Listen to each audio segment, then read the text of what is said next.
Bonjour à tous. Nous avons le plaisir aujourd'hui d'accueillir Catherine Larouche, qui est professeure agrégée à l'Université du Québec à Chicoutimi depuis une dizaine d'années. Donc elle fait de la recherche en administration scolaire depuis une dizaine d'années, après avoir été avocate pendant 5 ans. Donc Catherine est au fond un exemple vivant de la formation tout au long de la vie et de la mobilité professionnelle. C'est peut-être pas fini d'ailleurs. Donc c'est avec grand plaisir que la chaire de recherche du Canada en politique éducative et le CRIFPE l'accueille aujourd'hui dans ce cycle de conférences sur l'école à l'épreuve de la performance. Donc je m'appelle Christian Marois, je dirige cette chaire et donc je suis personnellement très content que Catherine ait accepté notre invitation de venir présenter ses travaux, qu'elle a d'ailleurs conduit avec Denis Savard de l'Université Laval et Pascal Wali-Faye de la même université. Mais Catherine, donc, 50aine de minutes. OK. 44 transparents. Oui, tout un défi. Merci beaucoup. Alors, merci beaucoup, M. Marois et le CRIFPE pour cette invitation que j'ai acceptée chaleureusement. Même si je dis chaleureusement parce qu'il fait quand même plus chaud à Montréal qu'à Chicoutimi. La différence est quand même remarquable ces temps-ci. Alors, il me fait plaisir de vous présenter les conventions de partenariat dans le système d'éducation québécois. Tension, innovation et perspective. Mes collègues, j'ai travaillé avec mes collègues, comme M. Marois a dit, mon collègue Denis Savard et Pascal Wali-Faye, malheureusement, ils n'ont pas pu être présents aujourd'hui. Alors, la présentation se divise en 5 parties. D'abord, le projet plus global à l'intérieur duquel s'inscrit cette recherche. Un bref rappel du contexte de la nouvelle gouvernance scolaire qui n'a probablement plus rien de nouveau, puisqu'on va peut-être la qualifier d'ancienne prochainement avec le gouvernement qui veut modifier encore la gouvernance. Ensuite, je vous présente des résultats sur des entrevues réalisées auprès des gestionnaires, c'est-à-dire 10 directions générales ou adjointes dans 10 commissions scolaires différentes provenant de 2 régions, la région de Québec et la région du Saguenay-Lac-Saint-Jean. Rapidement, et si j'ai encore du temps, quelques résultats qui découlent d'une analyse des moyens des conventions de partenariat. Je discuterai de certains éléments qui sont quand même intéressants à regarder. Et en perspective, les laboratoires de changement qui sont en cours, une méthode de recherche que nous sommes en train de travailler actuellement. Alors, le projet, les résultats que nous vous présentons aujourd'hui s'inscrivent dans un projet plus large qui a été financé par le FRQSC. Ça s'appelle le Programme des actions concertées Équipe en émergence, sous l'axe 5, approche intégrée du système d'éducation, et qui veut répondre à une question plus générale, qui est celle-ci. Dans le contexte actuel, quelles sont les pratiques les plus susceptibles de favoriser la planification, la mise en œuvre et l'évaluation des services éducatifs? Nous sommes donc dans une approche exploratoire et qui se veut aussi pragmatique dans sa visée, c'est-à-dire qui vise la réflexion et l'amélioration dans l'action.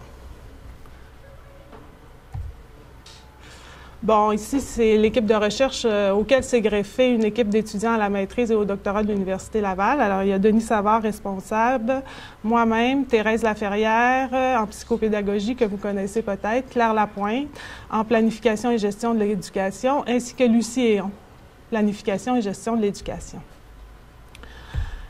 Un bref rappel du contexte, hein? Le nouveau mode de gouvernance scolaire, ici, vous reconnaissez le schéma qui est dans le guide d'implantation des conventions de partenariat. Le projet de loi 88 visait à insérer un nouveau mode de gouvernance entre le MELS, les commissions scolaires et les écoles en imposant 5 buts communs par la voie de la contractualisation. Les conventions de partenariat, donc les CP que vous voyez dans le milieu, entre le MELS et la commission scolaire, et des conventions de gestion et de réussite éducative, qui est un contrat entre l'école et la commission scolaire. Le schéma fait ressortir, en fait, la tension entre la centralisation et la décentralisation. On sait que les écoles sont relativement autonomes dans le choix de leurs orientations et l'élaboration de leurs projets éducatifs, et ce, depuis l'adoption du projet de loi 80 en 1997. Et les commissions scolaires adoptent leur plan stratégique depuis l'adoption du projet de loi 124 en 2002. Donc, l'idée du projet de loi 88 était donc d'établir une ligne de gouvernance claire et de cohérence entre des entités relativement décentralisées. L'arrivée des conventions de partenariat a donc créé des tensions entre les projets éducatifs des écoles, les plans stratégiques des commissions scolaires, le plan stratégique du MELS et les buts communs. Parce que c'est dans les conventions de partenariat, on a imposé 5 buts communs, des cibles, on a voulu travailler avec des cibles et des objectifs préétablis. On appelle ça une approche contractuelle, que le MELS, on parle aussi d'une entente qui implique au préalable des échanges, des discussions et un partage d'informations. Pour le MELS, on parle de partenariat. Je vous fais un petit bref rappel des 5 buts communs parce que moi, je les connais par cœur, puis je vais en parler un peu pendant l'enquête. Peut-être que pas tout le monde les connaît par cœur. Alors, quand je vais parler du but 1, c'est l'augmentation de la diplomation et de la qualification avant l'âge de 20 ans. Le but 2, l'amélioration de la maîtrise de la langue française. Le but 3, l'amélioration de la persévérance scolaire et de la réussite scolaire chez certains groupes cibles, particulièrement les HDAA. Le but 4, l'amélioration de l'environnement sain et sécuritaire dans les établissements. Et enfin, le but 5, l'augmentation du nombre d'élèves de moins de 20 ans en formation professionnelle. Un petit exercice, mémoriser tout ça, parce que je n'y reviendrai pas. Donc, tension. Tension entre un organisme centralisé et des organismes et des entités plus décentralisées. Pour Mérieux, 2004, une première source de tension réside dans le choc des valeurs entre, d'une part, une approche de gestion axée sur des résultats, perçue comme étant à connotation économique et visant l'efficacité de production, et d'autre part, une vision plus écologique de l'école, considérée comme un milieu de vie destiné à l'épanouissement des individus et des collectivités. La notion de partenariat elle-même peut être questionnée dans le contexte de cette loi. S'agit-il vraiment de partenariat impliquant une approche bidirectionnelle d'influence mutuelle, alors que sont impliqués des partenaires entretenant entre eux des liens hiérarchiques d'autorité? Selon Colrette 2010, une gestion axée sur les résultats ne peut fonctionner correctement si l'on maintient une mentalité de contrôle sur les moyens et les processus, encore moins par une uniformisation des moyens et des processus. Hop! Pourquoi ça a disparu?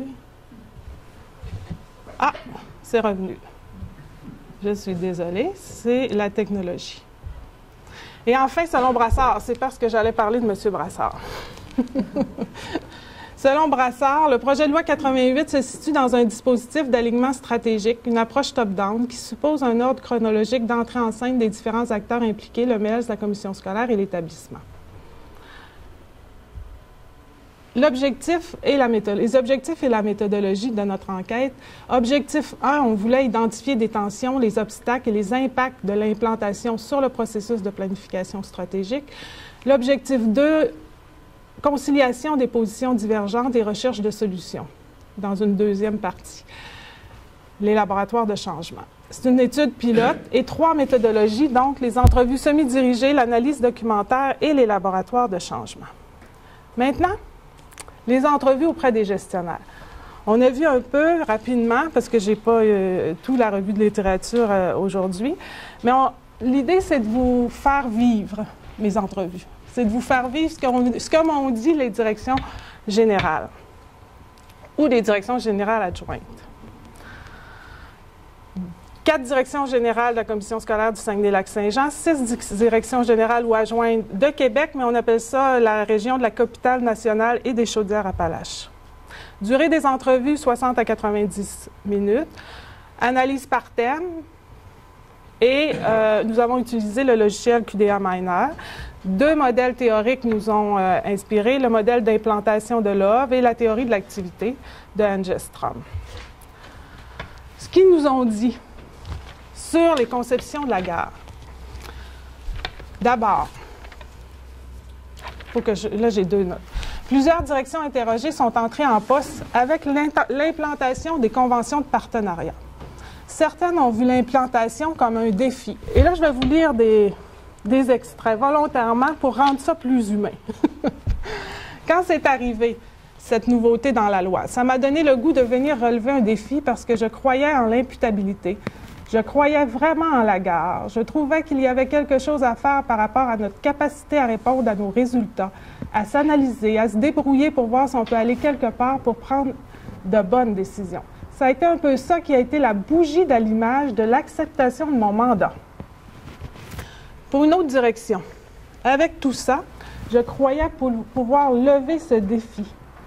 Ça m'interpellait quand je croyais que ça ne devait pas venir d'en haut, mais ça devait venir d'en bas, de la base, des écoles et des milieux, et qu'il fallait avoir cette lecture du milieu pour être capable de fixer les bons objectifs. Puis cette lecture du milieu, elle a été très, très importante pour moi. Je ne voulais pas que l'on se fasse imposer des choses. Je voulais que le tout émerge du milieu. D'autres directions générales sont simplement embarquées dans la vague. Moi, je suis arrivée dans la vague où il y a une nouvelle mission qu'on donne aux directions générales, la mission de la révision éducative. On n'avait pas le choix, il fallait embarquer. C'est sûr que c'est des discours de DG, là, on s'entend. D'autres sont simplement embarqués dans la vague, je l'ai dit, et certaines travaillaient déjà dans l'optique de la gare. Moi, à titre de directeur général, je fonctionnais déjà selon le principe de la gare, où je faisais quand même une supervision des directions régulières, pas nécessairement toujours attachée aux résultats aussi précis, mais bon, j'avais cette espèce de façon de procéder là quand c'est arrivé. Et d'autres ont eu des réticences au début, mais les rencontres et les formations ont été appréciées. Donc, quand on a reçu ça d'abord au premier niveau, au niveau des directions générales, on a dit « Mais mon Dieu, mais qu'est-ce que c'est que ça? » On a reçu la formation comme membre des directions générales. Ensuite, il a fallu présenter ça à nos équipes de gestionnaires. Donc, la résistance qu'on a eue, bien, nos gestionnaires l'ont eue. C'est tout à fait normal. Il a fallu leur montrer où on voulait aller avec ça, mais on n'avait jamais travaillé comme ça. Pour une autre direction générale, qui a changé sa perception suite aux formations. D'ailleurs, quand ça a été mis en place, le discours puis la formation qu'on a reçue sur la gestion axée sur les résultats, moi, ça m'avait vraiment marqué. J'avais vraiment retenu que c'était un beau levier pour la direction générale d'assurer un leadership pédagogique. Donc, des nouvelles conceptions qui sont apparues.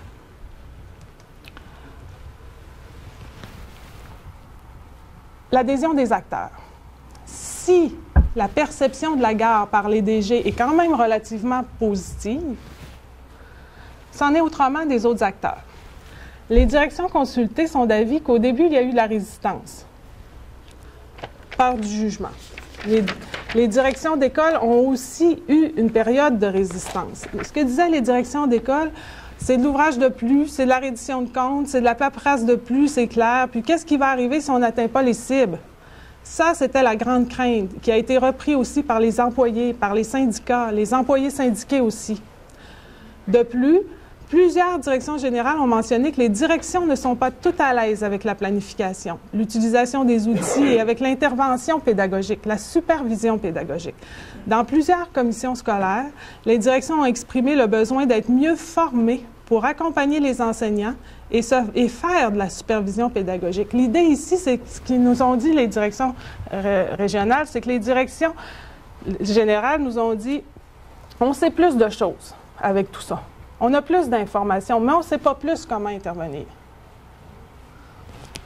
En général, les directions des écoles secondaires ont eu plus de facilité avec la gare que les écoles primaires.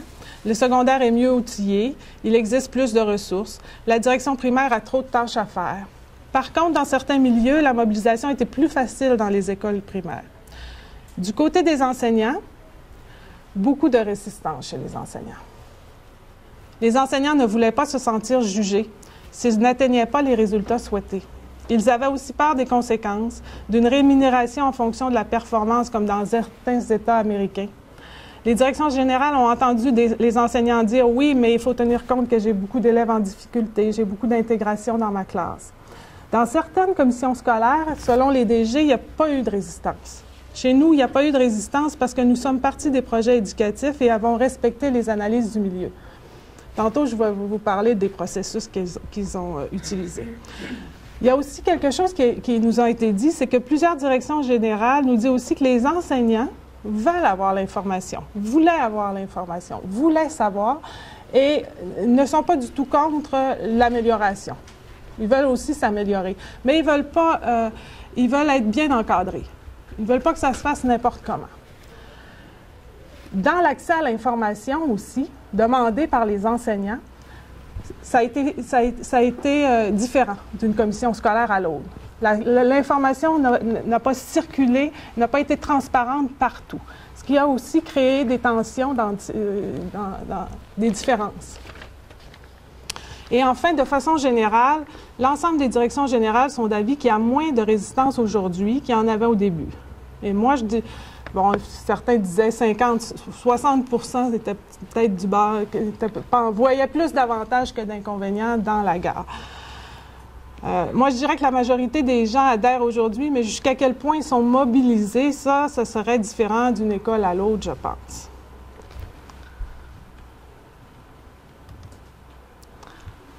La tension, la fameuse tension entre la centralisation et la décentralisation maintenant. Le degré d'appropriation de l'approche de la gare varie en fonction des commissions scolaires. Certaines étaient quand même plus avancées que d'autres dans la façon de fonctionner avec les résultats. Un des défis importants fut l'arrimage de la convention avec les plans stratégiques et les projets éducatifs. Non. Ça, c'est trop loin.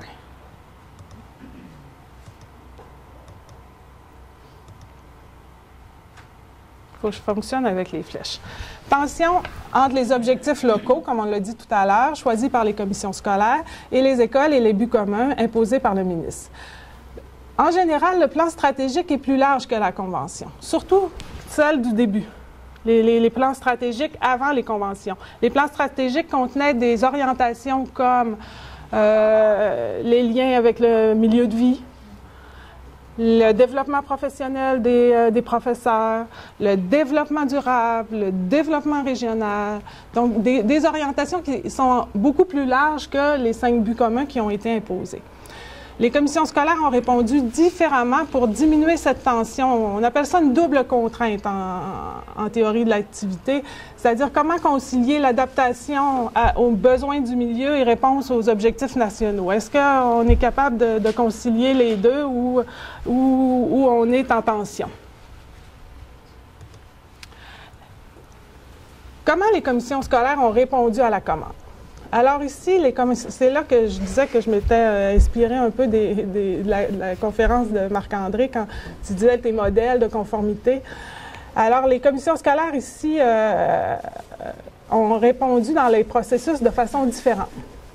Les C veulent dire conformité, les D veulent dire décentralisé, le CD veut dire modèle centralisé et décentralisé, puis le I, je ne l'ai pas classé. Dans le modèle de la conformité, bien, la plupart des commissions scolaires se trouvent dans le modèle de la conformité. On s'entend? Plusieurs ont simplement imbriqué les 5 buts communs dans leur plan stratégique, demandant aux écoles de répondre à la commande.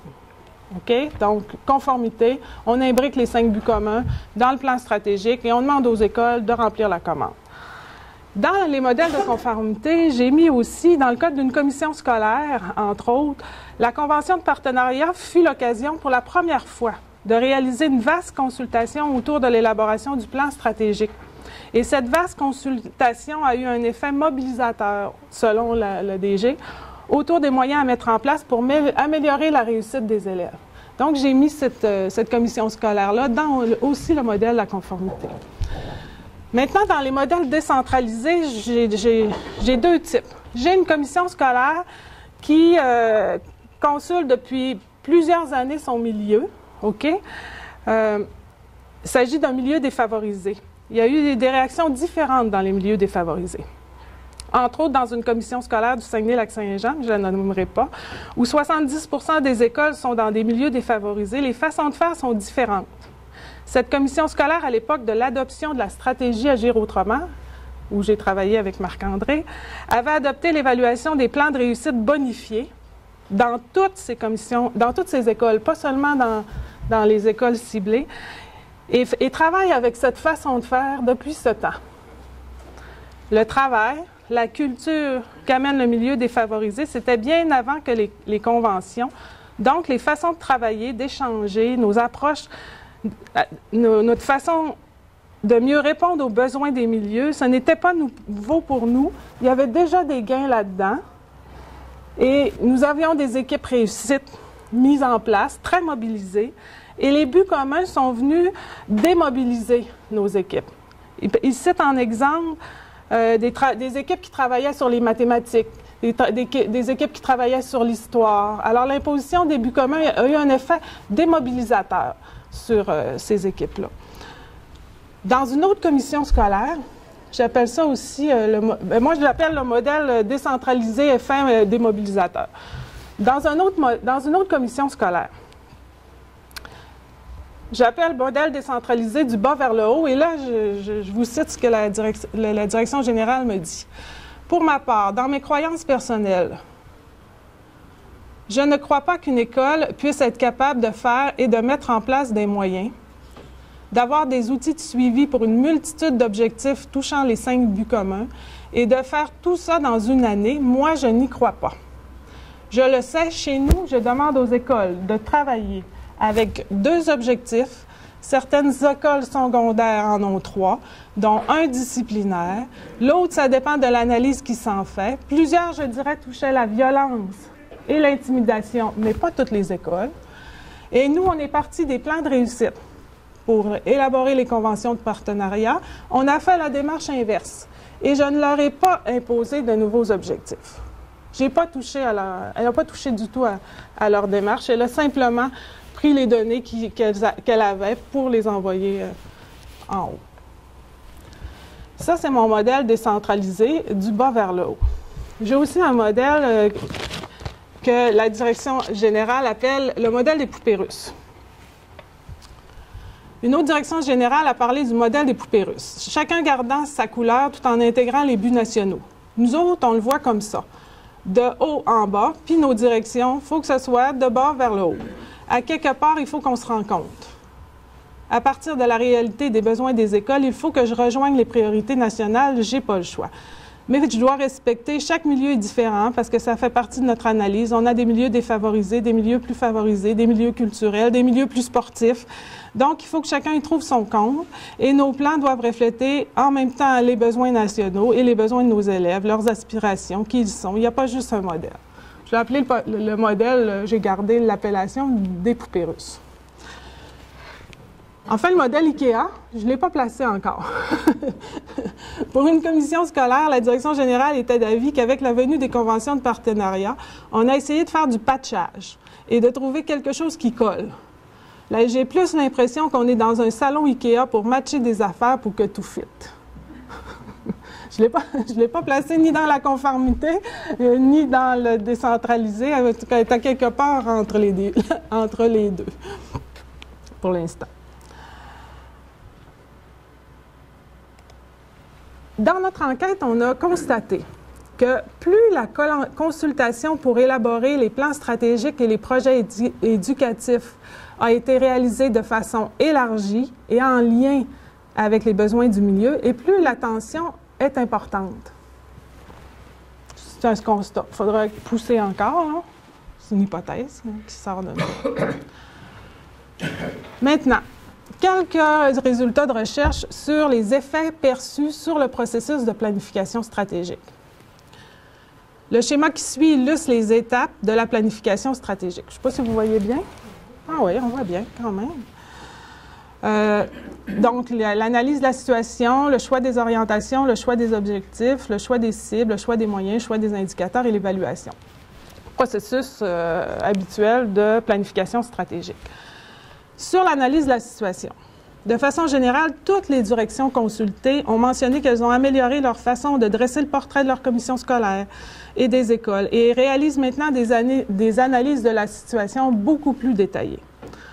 Ce qu'ils disent, de façon générale, cela nous a permis de faire une meilleure lecture du milieu et des difficultés des élèves. On analyse nos façons de faire, on confirme ou on infirme des hypothèses. un peu aussi comme le disait Marc-André, un des éparcs majeurs, appelons-le un effet non prévu, c'est le questionnement.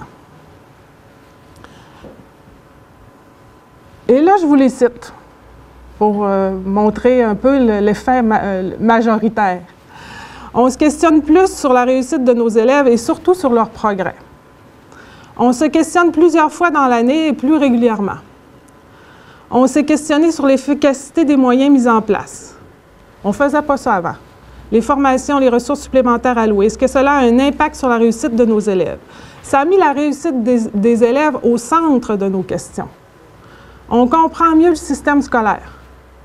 On réfléchit plus, mais on n'a pas plus les moyens et les ressources pour mettre en place les actions nécessaires. Un des impacts, on réfléchit plus. Dans le choix des orientations, le choix des objectifs, d'abord, je voulais aussi parler des 5 buts communs. L'ensemble des directions générales disaient on ne peut pas être contre les 5 buts communs. Tout le monde disait de façon générale, on ne pouvait pas être contre. Par contre, dans l'application, il y a eu quand même certaines difficultés au niveau des 5 buts communs. Entre autres, le but 1, qui est augmenter la diplomation avant l'âge de 20 ans, et le but 3, améliorer la persévérance scolaire ou la réussite scolaire sur certains groupes cibles, particulièrement les EHDA. Alors, il y avait une contradiction entre ces 2 buts-là. C'est-à-dire, on veut augmenter la diplomation avant l'âge de 20 ans, mais si on veut augmenter la persévérance des élèves en difficulté, on risque peut-être de prendre plus de temps pour diplômer. Alors, c'est une contradiction qui n'était pas facile non plus à gérer. On veut faire les deux, mais les deux, ça se peut pas. C'est ça qu'ils m'ont dit. L'absence d'indicateurs pour les buts 3, les buts 4, les buts 5, ça a été mentionné plusieurs fois. Et si le but 4, là, votre mémoire, qu'est-ce que c'est que le but 4? Un milieu sain et sécuritaire. Bien, pour les DG, si ce but-là était prioritaire il y a 5 ans, peut-être que cette priorité-là a changé. Il s'est fait beaucoup de choses dans les écoles et peut-être que ce n'est pas la priorité cette année. Et enfin, pour le but 5, qui était l'augmentation du nombre d'étudiants en formation professionnelle, ils ont dénoncé l'orientation marché de ce but-là.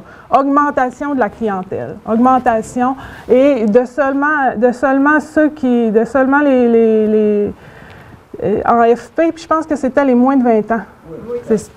C'est ça. Donc ça, ils ont aussi dénoncé, ça s'est transformé en moyen marketing.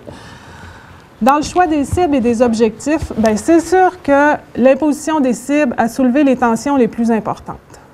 Les cibles, les fameuses cibles. Les cibles n'ont pas été négociées, on ne comprend pas comment elles ont été fixées. Certaines écoles et commissions scolaires se sont demandées sur quelle analyse de situation se base le MELS pour fixer les cibles. Dans ce qui pourrait être changé, peut-être, moi j'avais dit qu'il faudrait qu'on ait des cibles réalistes ou pas de cibles. Ça prend une cible d'amélioration, travailler plus avec des indicateurs de progression. C'est la progression qui est importante pour nous. Et là aussi, j'ai eu un paquet d'exemples d'effets pervers de l'utilisation des indicateurs, entre autres pour les petits groupes versus des grands groupes. Dans une petite classe de 6e année, s'il y en a un qui décroche ou qui double, bien, le pourcentage, le taux de diplomation est plus important dans un petit groupe que dans un gros groupe. Alors là, j'ai eu un paquet, je ne les ai pas tous encore mis sur papier. Du côté des outils, toutes les commissions scolaires ont développé ou ont utilisé des nouveaux outils de mesure pour avoir des résultats beaucoup plus raffinés et plus élaborés. L'utilisation de l'UMIX. Ils sont partagés sur l'utilisation de l'UMIX. Certains en ont vu beaucoup d'avantages et d'autres des désavantages. Ils ont fait des tableaux synthèse. Certaines ont aussi travaillé des tableaux de bord. Un des impacts majeurs de la convention de partenariat chez nous est le tableau de bord. Avec cet outil, on est en train de changer toute la culture chez nous. Ça a l'air qu'on pèse sur un bouton et puis on peut avoir les résultats de la commission scolaire, les résultats des épreuves communes, les résultats du MELS. C'est en lien aussi avec les bulletins. Tous les bulletins sont intégrés. C'est un tableau de bord intégré. D'autres ont dénoncé aussi l'absence d'outils communs. Même au niveau provincial, il n'y a pas d'outils communs. À un moment donné, moi, j'avais entendu qu'il devait y en avoir un, puis on n'en a pas eu. Parfois, les outils communs, quand les gens, ça fait des années qu'ils peaufinent leurs outils locaux, ils sont malvenus. Il faudrait que les outils soient déposés avant la réforme. Comment on va faire pour évaluer sans outils? Tout le monde avait développé ses propres outils. On a mis beaucoup d'énergie dans le développement d'outils. Alors après ça, quand le MELS en descend un, c'est pas mieux. Changer d'outil en cours de route, quand les chiffres sont sortis, c'est tannant aussi. Indicateurs. Les commissions scolaires ont aussi mis beaucoup d'énergie à trouver et à construire des indicateurs valides là où il n'y en avait pas. Toutes les directions ont dénoncé les statistiques non à jour, les statistiques non disponibles, les données inexistantes, la définition qui change avec les ministres, exemple, définition du décrocheur, la non-correspondance des chiffres du ministère avec les chiffres des différents milieux, les biais de complaisance pour paraître mieux, les méthodes de calcul qui changent pour mieux paraître au niveau national, ça ne fait pas sérieux. Les effets pervers, on sélectionne les élèves, on met l'accent sur la réussite aux examens plutôt que sur le curriculum. On gonfle les résultats des élèves. Enfin, tous sont d'avis, quand même, que le processus de reddition de comptes a été amélioré. Ils disent tous avoir amélioré leur façon de rendre des comptes. Et avec les plans stratégiques, on faisait une reddition de comptes sur les moyens, alors que là, on fait une reddition de comptes sur des objectifs mesurables. L'implantation maintenant, l'impact de l'implantation sur les acteurs. Sur les DG ou les DG adjoints, il y avait un enthousiasme certain quand je les ai rencontrés. L'implantation des conventions a contribué à légitimer et à renforcer le pouvoir d'intervention des commissions scolaires. Du côté des directions et conseillers pédagogiques, l'implantation a eu pour effet d'accentuer le leadership pédagogique et ça nous a surpris aussi dans l'enquête. Et ça me surprend par rapport à Montréal, mais peut-être dans les plus petites commissions scolaires, ça, il faudra vérifier.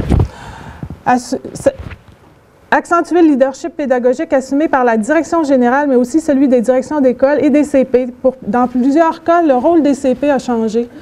On ne fait plus des heures de service, mais on fait beaucoup plus d'accompagnement dans les écoles.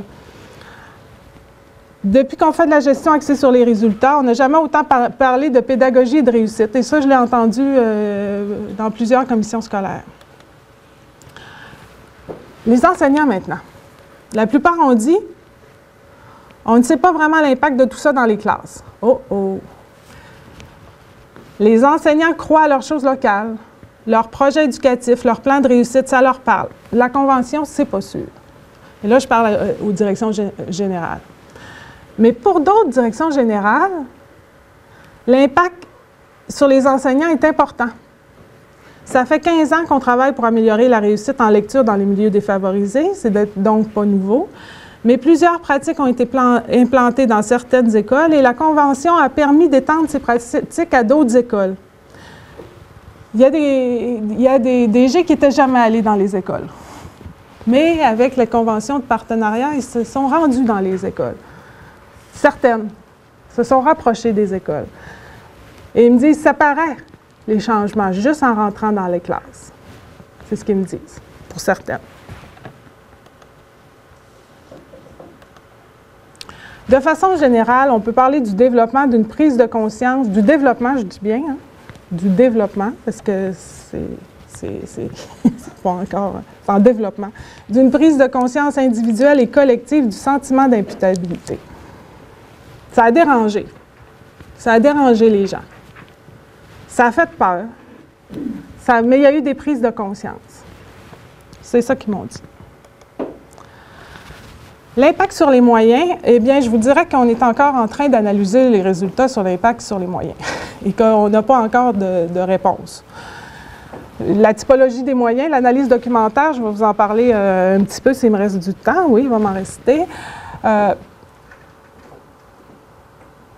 je peux vous dire que, de façon générale, les DG sont d'avis qu'il y a plus de rigueur dans le processus de sanction des études.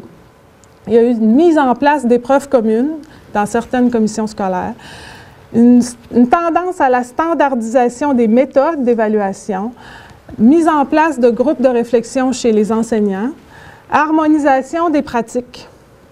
Il y a une tendance à questionner les bonnes pratiques.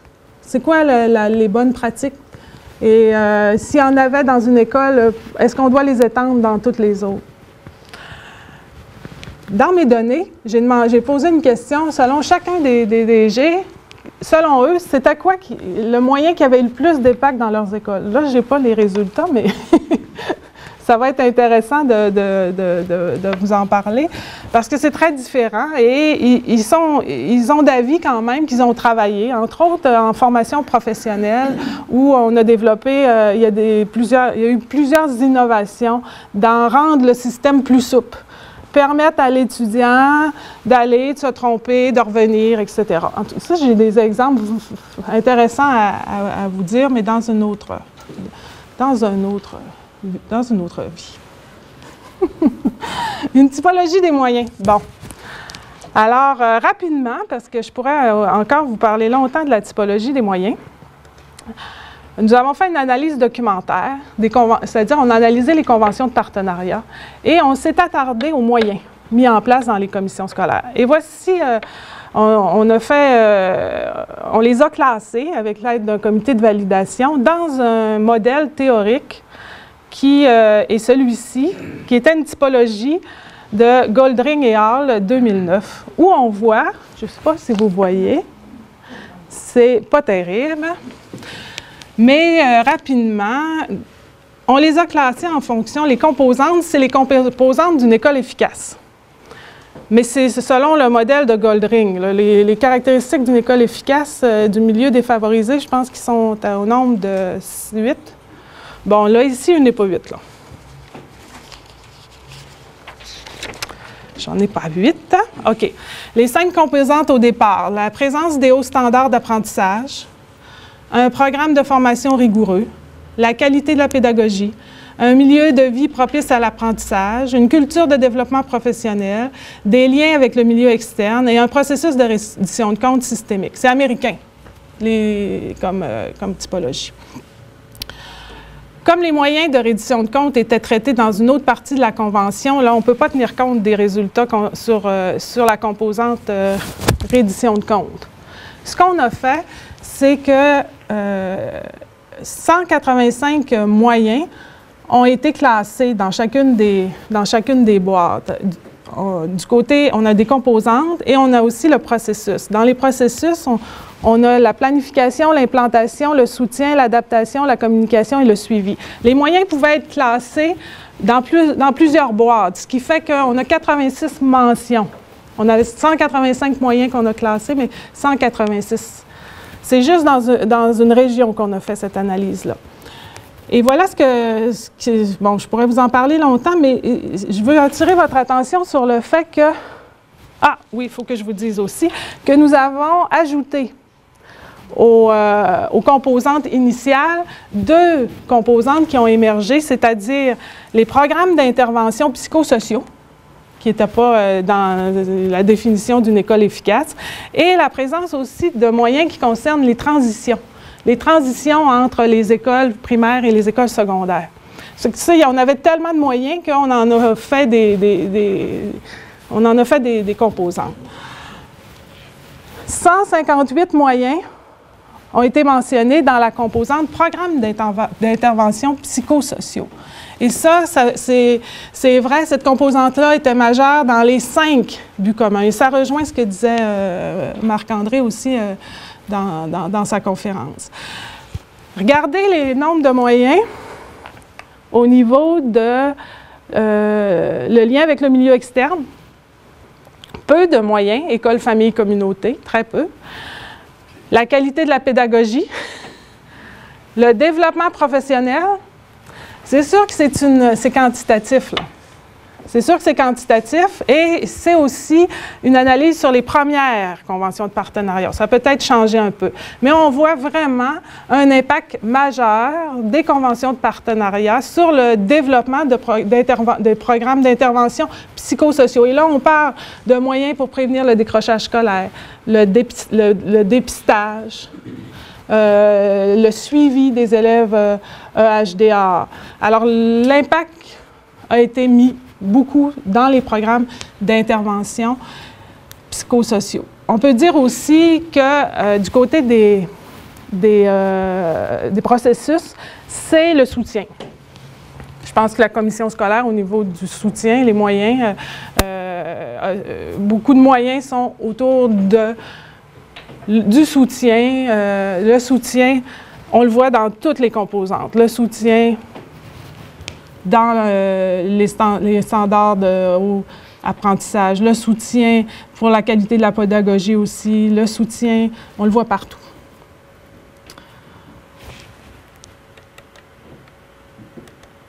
L'étude a permis de classer les moyens en fonction des composantes d'une école efficace et des processus de leadership efficace. Les moyens répertoriés aussi ont peu de liens explicites avec une définition commune ou des facteurs reconnus de la réussite. Je vous dirais là, que faire une analyse des conventions de partenariat, c'était pêle-mêle. Quand on veut améliorer la persévérance ou quand on veut améliorer le taux de diplomation, on peut tout mettre là-dedans. Tous les moyens sont bons. Alors moi j'appelle... oui, donc peu de liens avec une définition commune ou des facteurs reconnus de la réussite.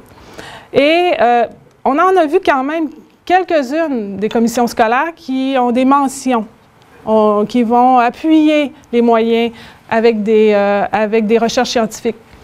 Mais c'est encore peu vu. Et on a vu plus de mentions avec les plans du ministère. 40 minutes, ça va bien. Les laboratoires de changement. Entrevue, analyse documentaire, laboratoire de changement.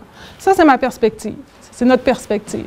Laboratoire de changement, je vous dirais que c'est une méthode particulièrement adaptée pour étudier un objet complexe, comme un modèle de reddition de comptes en éducation où différents acteurs individuels et institutionnels sont concernés avec des conceptions des intérêts, des objectifs diversifiés et où les tensions et les contradictions sont nombreuses. Les laboratoires de changement vont partir des tensions. Les chercheurs, on travaille des chercheurs et des praticiens, et le chercheur va amener des données pour faire la lumière sur les tensions qui existent sur un objet donné. Les tensions qu'on vient de parler, je les ai analysées en fonction de la théorie de l'activité. Ce sera l'objet d'une autre présentation. Mais pour l'instant, nous, on pense que c'est une prospective que de travailler en laboratoire de changement dans un contexte de collaboration entre chercheurs et praticiens. Elle vise à documenter le changement collectif. Elle utilise la méthode du miroir pour faire ressortir les tensions, voit l'analyse des contradictions comme moteur de changement, implique les acteurs du terrain et permet de proposer un nouveau système d'activité. Nous avons fait l'essai, nous sommes à l'heure actuelle en train de travailler sur un laboratoire de changement à la commission scolaire du Pays des Bleuets. Nous avons 3 rencontres et nous avions impliqué la direction régionale qui malheureusement a disparu. Il faudra la remplacer, on ne sait pas encore par qui. Le DG de la commission scolaire, 2 directions, une secondaire, une primaire, 2 enseignants, un commissaire. Et on est en train de mettre sur la table les tensions que ça a provoquées et comment on peut construire un modèle pour diminuer ces tensions-là. C'est donc l'analyse de la situation. Et je vous dirais que quand on travaille avec beaucoup d'acteurs comme ça, l'objet bouge. Et donc, on est encore en train de travailler l'objet. Mais on croit qu'on va y arriver. En conclusion, Bien, on a des projets de recherche en cours. C'était une demande équipe émergente. Alors, on veut faire une demande en vue de la reconnaissance équipe en fonctionnement. Deux doctorants, un doctorant qui travaille actuellement, Pascal Walifé, sur les conceptions des enseignants versus les conceptions des directions dans les écoles. Il veut faire une comparaison entre les conceptions enseignantes et direction. Et Catherine Talbot aussi, et Reine Camiap, qui veulent poursuivre l'enquête, mais dans les écoles, parce que là, on était au niveau des commissions scolaires. Maintenant, l'implantation des conventions de gestion de réussite éducative, c'est quoi l'impact dans les écoles, dans les classes? Est-ce que ça a finalement amélioré la réussite? On ne le sait pas. Comment dompter la bête sauvage stratégique? Vous connaissez Mintzberg Safari en pays stratégie? Mintzberg nous dit 8 problèmes. Il relève 8 problèmes. Le problème de la complexité, bien sûr, que je ne vous apprends rien en vous disant que le système d'éducation, c'est complexe. Le problème de l'intégration. On a parlé de l'intégration, entre autres, verticale, entre les objectifs nationaux, la commission scolaire, les écoles, les enseignants. Intégration verticale, mais aussi intégration horizontale. Comment améliorer la réussite tout en touchant les facteurs qui influencent cette réussite. Le problème du générique. Est-ce qu'il faut adapter nos moyens? Est-ce qu'il faut les adapter aux réalités individuelles de tous et chacun? Ou est-ce qu'on doit se diriger vers une uniformisation des pratiques? Le problème du contrôle. Et là, je vous citerai, j'aurais envie de vous citer une DG sur le problème du contrôle quand est arrivé les bulletins du MELS. Elle dit wow, wow, wow, là! Faites bien attention de ne pas venir déranger la mobilisation, vous autres, qu'on a créée chez nous autour de la réussite puis de l'évaluation par les résultats. Hop, un bulletin du MELS qui arrive, critique, vous êtes en rouge. En même temps que ça crée de la mobilisation, l'optique de contrôle crée de la démobilisation. Le problème du collectif, finalement, c'est qui le stratège dans ça? Qui doit décider des orientations?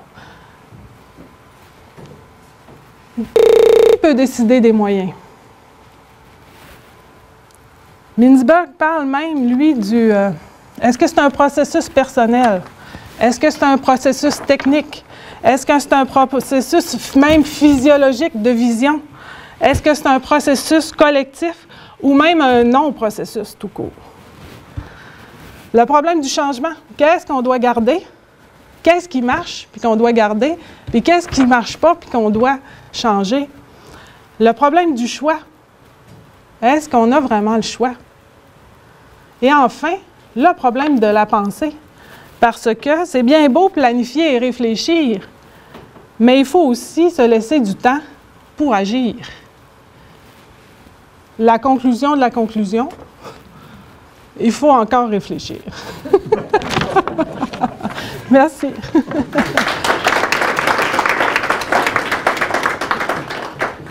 Merci beaucoup, Catherine. Je propose que vous posiez les questions. Peut-être Catherine.